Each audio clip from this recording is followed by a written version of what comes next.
Railhawks soccer now, and we promise you'll be on the edge of your seat. Just try and keep your eye on the ball. It was raining, it was pouring, there was absolutely no scoring. At Wake Med in the first half, Daniel Antoniuk nearly gives the Railhawks a lead. Oh, just wide, close, but no cigar.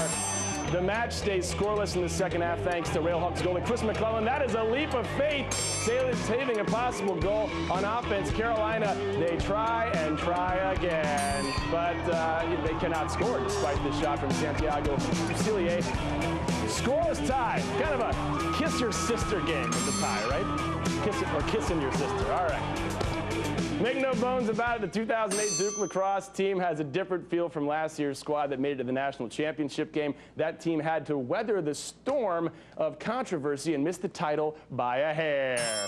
What a difference a year makes, though, as they aren't just beating their opponents, they are crushing them. Duke playing Ohio State today. Zach Greer, his 200th career goal. That's a replay. He was on fire with 6 goals and 5 assists. Duke's captain, Brad Ross, has been in a mini slump, but here he makes hay while the sun shines. That's right. Jump shot right there. A jump shot they also have in lacrosse. The route is on. Beautiful dish to Max Quinzani. How you doing? Duke manhandles the Buckeyes 21-10. Everything coming up roses for the Devils as they head to the Final Four in Foxborough, where they play Johns Hopkins. So Duke has reemerged as a powerhouse in lacrosse, thanks in part to the greatest goal scorer in NCAA history. Chad Sokol has more. As the Duke lacrosse team looks to capture a national championship, senior Zach Greer will lead the way. Greer is #1 in the country in goals scored and ranks 2nd in total points. I've been here 2 years. He hasn't missed a practice. He is so tough, mentally and physically. He takes a beating in practice, and he never complains and never says a bad word. I just got to kind of throw it near him. He catches it and he does the rest. Even if he's covered, if he's got a couple guys on him, and it seems even if the ball's on the ground, he'll pick it up and find a way to score. So for me, he makes my life a lot easier. On May 4th, Greer scored his 194th goal as a Blue Devil, breaking the 28-year-old record held by NC State Stan Cockerton. A huge accomplishment for Greer that he credited to the players around him. I've been on 4 great teams here, and I'm playing with some outstanding offensive players, and that takes a lot of pressure off my job. It was pretty exciting, of course.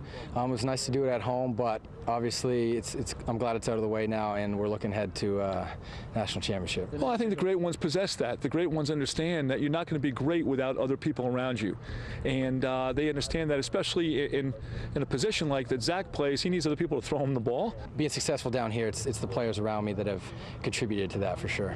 In Durham with the Blue Devils, Chad Sokol, NBC 17 Sports. All right, Chad, thank you. Before we go to break, Jeremy, quickly, how are we looking? After one block, 66 Cliches, nice work. We are just getting started on this special Cliche edition of the NBC 17 Sports Zone, and Jeremy is absolutely giddy. I don't know if you can tell looking at him. Still ahead, we're getting the lead out, and we are burning rubber. Come on, Scott, at the All-Star Challenge. See who went the extra mile to get the win. Plus, she's as busy as a bee, and pound for pound, maybe the best pint-sized athlete around. And when the going gets tough, the tough get going all the way to Jacksonville for the ACC tournament. More on ACC baseball when we come back. Lead change. Carl Edwards becomes the 2nd driver to lead tonight.